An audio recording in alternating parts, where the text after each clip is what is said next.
Olá, sejam bem-vindos, bem-vindas ao podcast do Grupo Bittencourt, consultoria com 4 décadas de experiência. Nós estamos aqui no BeConnected, um dos principais eventos de gestão de redes de negócio no Teatro Santander, em São Paulo. E eu estou aqui com a Daniela Dantas, que é CCO da WGSN. Daniela, seja muito bem-vinda ao podcast. Obrigada, Isis. Obrigada, pessoal da Bittencourt, pelo convite. É um prazer tê-la aqui. Você palestrou, né? Sim. Agora há pouquinho, e você veio trazer um tema muito relevante, que é experiência, a forma como as marcas podem se relacionar com os consumidores, né? Você traz algumas tendências, mas antes da gente entrar nesse assunto, eu queria te apresentar para o nosso público e que você contasse um pouquinho de quem você é, e do know-how, né, que a WGSN traz aqui para o evento. Maravilhoso. Vamos lá, Isis. A WGSN é a maior empresa de pesquisa de tendências do mundo. É uma empresa aí que tem 26 anos de atuação, uma empresa inglesa. E hoje a gente tem pesquisadores em mais de 80 países do mundo que, independente do cliente que a gente está pesquisando comportamento, mudanças e categorias específicas para entender o que está mudando e auxiliar as marcas em como se preparar para essas mudanças. Então, essa é a WGSN. E aí, falando um pouco sobre mim, eu sou Daniela Dantas, sou mineira, moro em São Paulo há mais de 20 anos, tenho 2 filhos, o Nico e a Alice, e eu estou na WGSN há quase 16 anos. Então, trabalho lá há muito tempo. Comecei, a grande parte da minha trajetória na WGSN foi fazendo pesquisa de consumidor, né, de comportamento. Então, fiquei aí 8 anos quase fazendo projeto, indo a campo, fazendo etnográfica, entrevista e por aí vai. E aí, depois desses 8 anos, eu fui migrando para as áreas de negócio e hoje sou líder da operação aí, tanto da América Latina quanto da parte de experiência do cliente, globalmente falando. Então, prazer estar aqui com vocês. Muito obrigada. E pelo visto, com 2 consumidores aí super exigentes em casa. Super, aprendo muito. Falo que quando você trabalha com pesquisa de comportamento e tendências, tudo é um laboratório. Então, você está sempre observando, assim. Às vezes, você até tem que desligar a chave e falar, não, aqui eu não estou observando nada. Eu simplesmente estou aproveitando e presente. Bom, e falando de tendências, né? Então, pegando o gancho do que trouxe você aqui para o BeConnected, entender esse consumidor moderno, né? No momento em que a gente tem 5 gerações convivendo e os nativos digitais em fase adulta e agora os nativos AI, né? Digamos assim. Eu queria que você contasse para a gente como é que vocês estão enxergando, né, esses consumidores e como as marcas podem se relacionar melhor com esses grupos. Claro, assim, acho que, de novo, né, não à toa o nome do evento é o Código do Crescimento, como é que a gente navega num mundo hiperconectado, complexo e hiperconectado. E, na verdade, assim, hoje, como você bem colocou, a gente tem aí 5 gerações. No próprio ambiente de trabalho, muitas vezes você tem 4 gerações juntas, e com características que são fundamentalmente diferentes, né? Começar pelo contexto com qual elas cresceram, foram alfabetizadas, educadas e por aí vai. Isso influencia muito a forma das pessoas, né, criarem raízes e se mostrarem para o mundo. Então, hoje a gente tem aí uma mudança muito grande que ainda a gente ainda vai entender o impacto disso, como você falou, os AI first, né? Aquelas crianças que estão nascendo com acesso à inteligência artificial. É importante falar, gente, que a gente está falando, obviamente, de um recorte específico demográfico, mas que também tem um aspecto social, porque não são todas as crianças dessa nova geração que têm acesso à inteligência artificial, infelizmente. Sim. E certamente isso tem outros efeitos aí para a sociedade, que eu não vou entrar muito em detalhes, mas das que tem, dessas novas gerações, isso traz um comportamento muito diferente, né? E até, de novo, é uma forma de se relacionar com o mundo muito diferente, um senso de empoderamento, de possibilidades, de fazer que a gente nunca viu antes. Apesar de estarmos aí num contexto onde as gerações atuais já têm aí um certo empoderamento, até na minha geração, Sim. por exemplo, somos da geração dos empreendedores digitais, né, que fez as redes sociais e fez isso, fez aquilo, que às vezes começou no quarto da faculdade com o computador, programando. Então, isso deu pra gente uma sensação de que eu posso empreender e eu posso criar o meu império, mas é muito diferente. Então, assim, é um outro nível de consciência, de empoderamento, de noção, assim, que essas crianças vêm, principalmente por ter acesso à inteligência artificial. Então, é um contexto complexo e ele está se desenhando ainda mais complexo, mas uma vez que a gente entende e se conecta com os consumidores, as coisas ficam mais fáceis. E tem uma forma mais didática da gente entender esses perfis, de como... dessas características, né, de cada um deles? Olha, Isis, assim, a gente começou falando um pouquinho de recorte geracional, porém, eu sempre faço a provocação para os nossos clientes que o demográfico, então, assim, o recorte geracional, o que ele é? Ele é um recorte etário. Então, ele pega a idade das pessoas e faz um recorte, nascido de tanto a tanto, a geração tal.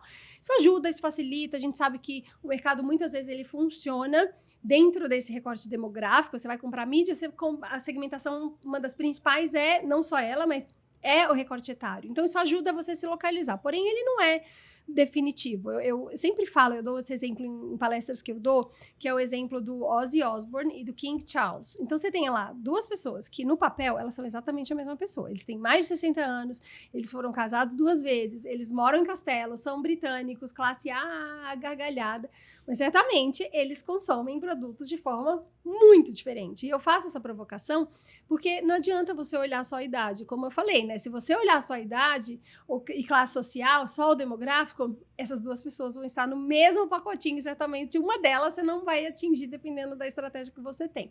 Então, por isso a gente olha muito esses sinais de comportamento e cada vez mais, apesar de usar ainda os termos de gerações para poder direcionar os nossos clientes e falar, olha, essa geração está mais assim, essa está mais assado, a gente também vai muito pelo que está mudando no comportamento. Então, quais são as novas temáticas que essas pessoas estão falando? Quais são os tipos de marca que elas estão se relacionando? Como é que elas estão vendo elas mesmas dentro do contexto do cotidiano? O que elas estão buscando? Então, nessa palestra que eu fiz aqui hoje, eu falei sobre 4 perfis de consumo. Então, dentro de um estudo que a gente chama de consumidor do futuro, e todo ano a gente lança esse estudo porque a gente faz essa pesquisa que ela é ongoing, né? A gente não para de entender quais são as principais temáticas. Com base nas grandes recorrências, a gente cria esses 4 grupos e passa para os nossos clientes. Então, hoje a gente falou de 4 grupos, os 2 primeiros, eles têm um gatilho muito, muito forte na hiperconexão.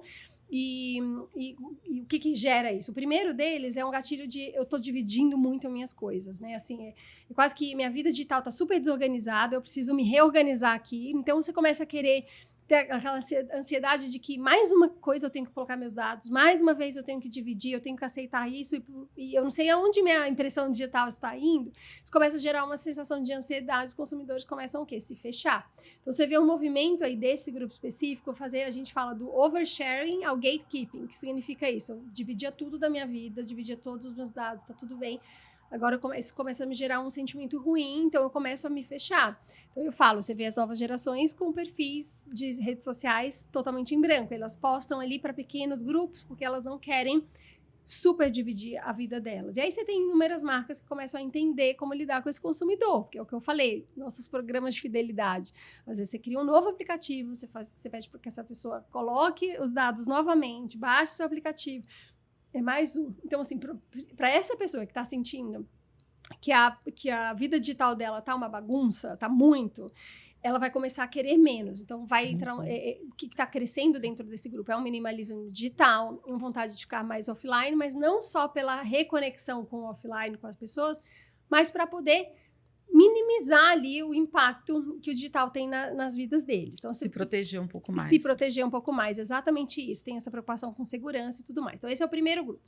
O segundo grupo, de novo, contexto de hiperconexão, mas aí o gatilho da emoção é o gatilho que eu preciso entender o quanto isso me drena a minha energia, né? A gente até fala do conceito que você tem o ROI, muito usado no mundo dos negócios, né? O retorno do investimento, e tem o ROE, que é o Return of Energy. Então, assim, quanto isso vai me trazer de volta? Quanto isso vai me reenergizar ou quanto isso vai me drenar? Tem 20 eventos para ir. Qual é o evento? Então, assim, vou ver variações do mesmo tema de conteúdo, mas qual que vai me energizar? Então, você vê um consumidor mais preocupado e mais criterioso na escolha de como ele vai usar a energia dele, o tempo dele, para poder lidar, para poder se relacionar com as marcas. E aí você vê gente criando coisas que entendem esse valor, né, da energia, da conexão. Como é que eu faço para, de fato, criar uma comunidade que seja de fato relevante para esse cliente, porque no fim ele vai se sentir super conectado, mas de uma forma positiva com a comunidade e, consequentemente, mais reenergizado, assim. Então, a gente falou desse segundo grupo. O terceiro grupo é um grupo que é mais desconfiado, e aí o grande gatilho comportamental aí é um sentimento de desconfiança. Então, assim, você não sabe mais o que é verdade. A gente até deu um exemplo interessante, que foi um restaurante em Austin, nos Estados Unidos, que eles criaram um restaurante que era, eles até colocavam uma assinatura que era Unreal Flavors, né? Sabores surreais, alguma coisa assim, em português. E aí eles criaram, tinha lá o croissant com formato de hipopótamo, as fotos do restaurante, como se fosse uma experiência super incrível. Qual que é o problema disso tudo? As redes sociais, o site, o restaurante não era real, era tudo feito por IA. E apesar de que algumas pessoas sabiam e entendiam que aquilo era inteligência artificial, ele começou a entrar em lista de recomendações de lugares novos para ir em Austin. Porque, de novo, as pessoas não checam os fatos, né? A gente está aí nesse mix geracional e a gente está reaprendendo a entender o que é verdade e o que não é. E aí ele começou a entrar em um monte de lista de recomendação, ficou um auê, porém era um restaurante que não existia. Então, esse consumidor, ele vem desse gatilho, né? Assim, os veículos são enviesados, as empresas são partidárias, a fake news, o uso excessivo de inteligência artificial, não sei mais o que é verdade e o que não é. Então, como é que a marca se conecta com esse consumidor que está super desconfiado, né? Como é que ela cria um canal de comunicação que seja efetivo? Então, esse é o tipo de grupo que vai falar assim, olha, eu vou assinar o Substack, que é uma nova plataforma de newsletter para algumas marcas ou alguns influenciadores que já usam, porque eu não quero a rede social influenciando o meu gosto através do algoritmo. Então, ele começa a ir para plataformas independentes, porque ele quer fazer a sua jornada, ele não quer mais ter uma jornada curada por uma rede social. E aí, o último grupo, a gente tem os energizadores, que a gente chama de energizadores, que são as pessoas que estão cada vez mais, eu acho que isso talvez todos nós temos um pouquinho, que valorizando os momentos de diversão, de alegria, sabe? Aquele pequeno momento ali de risada. Eu até brinquei no palco e falei, gente, quem não gosta de ver aquele meme muito engraçado, que você acha muito, que é o seu tipo de humor, que você olha e você dá aquela risada, isso é muito bom, isso conecta. Por que faz tanto sentido quando uma marca que tem o humor como um pilar importante pega uma coisa dessas, uma história dessas e transforma numa campanha, por exemplo? Porque é engraçado, porque te faz ter um sentimento bom e a gente tá tão... Fala, a gente está exausto, nós estamos cansados, super conectados, cheio de influências, cheio de estímulos. Então, as marcas que entenderem isso, você começa a abrir um outro lugar. Então, a gente fala que é uma mudança aí, não uma mudança, mas que é uma coexistência da inteligência artificial para kid intelligence, né? Então, assim, que é uma inteligência de criança, para se reconectar. Então, você vai ver, por exemplo, o Met Gala, que teve uma das principais festas pós-Met Gala, foi um campeonato de Uno. Então, as pessoas jogando Uno, as celebridades que saem, que vão lá, imagina, mostrar os looks no tapete vermelho, etc., saindo para fazer o campeonato de Uno. E foi a festa mais bombada do Met Gala desse ano, o pessoal fazendo o campeonato de Uno até 2 da manhã após o Met Gala. Então, assim, essas coisas que a gente vê como de criança, né? Os jogos, mas de uma forma divertida. O humor nas colaborações. Então, isso tem um valor muito grande no mundo que a gente está hoje para se reconectar emocionalmente com os seus consumidores. E aí, eu acho que amarra tudo isso, o que eu sempre falo, né? Às vezes a gente quer falar de negócio, você quer falar da estratégia, você quer falar do aplicativo novo da tecnologia que você pode implementar, você precisa falar das pessoas. E, no fim do dia, nós somos seres racionais, sabemos disso, mas a verdade é que nós somos seres emocionais. E o que isso significa é que a gente toma as nossas decisões de maneira emocional e a gente justifica de forma racional. Então, a gente cria uma justificativa para fazer sentido aquilo que a gente está fazendo. Com certeza. Mas, no fim, é sobre como a gente se sentiu. E eu acho que é um pouco dessa provocação que eu quis deixar como ponto de partida aí para esses 2 dias de conteúdos incríveis que a gente vai ter aqui no Be Connected. E quando a gente olha para esses 4 perfis...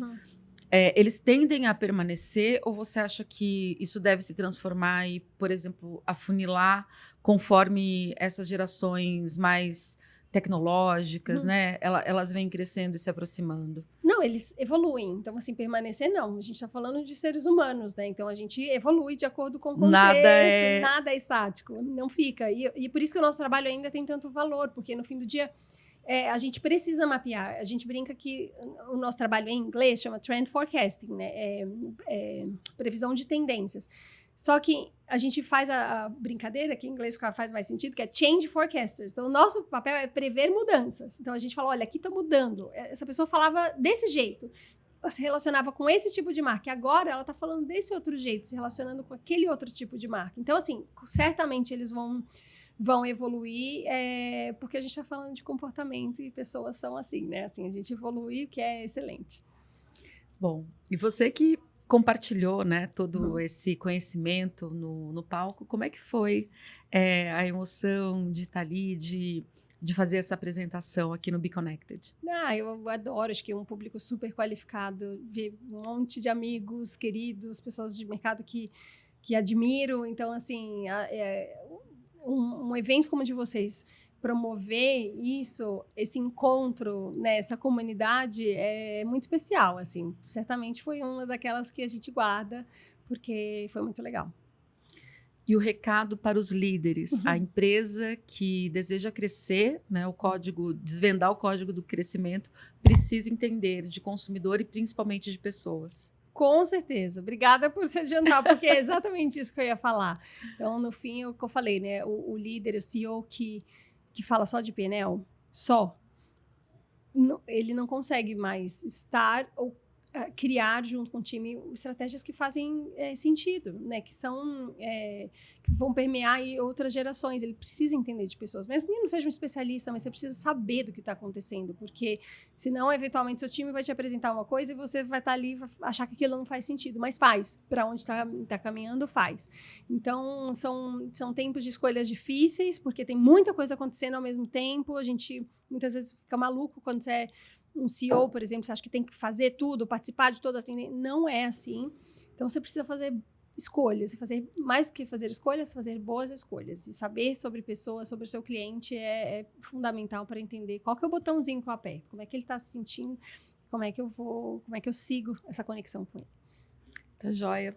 Daniela, muito obrigada pela sua presença aqui no Be Connected, no nosso podcast. O papo foi super enriquecedor. Acredito que a nossa audiência também vai curtir bastante. Tá? Obrigada mais uma vez. Obrigada, Isis. Se você quer estar entre as lideranças que estão redesenhando o futuro do varejo, da indústria e do franchising, o Be Connected é o seu lugar. Acesse www.beconnected.com.br e garanta sua presença na próxima edição. Eu te vejo no próximo episódio. Até lá!